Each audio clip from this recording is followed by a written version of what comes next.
আম, কলা, সবেদা,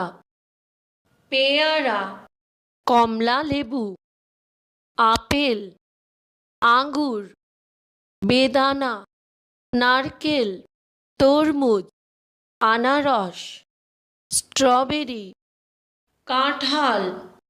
পিচ ফল, চেরি ফল, নাশপাতি, লিচু, পেঁপে, আখরোট, আতা, শাকসবজি, টমেটো, পেঁয়াজ, কুমড়ো, আলু, মটর, লেবু, ঢ্যাঁড়স, লাউ, আদা, ফুলকপি, শসা, গাজর, বাঁধাকপি, বেগুন,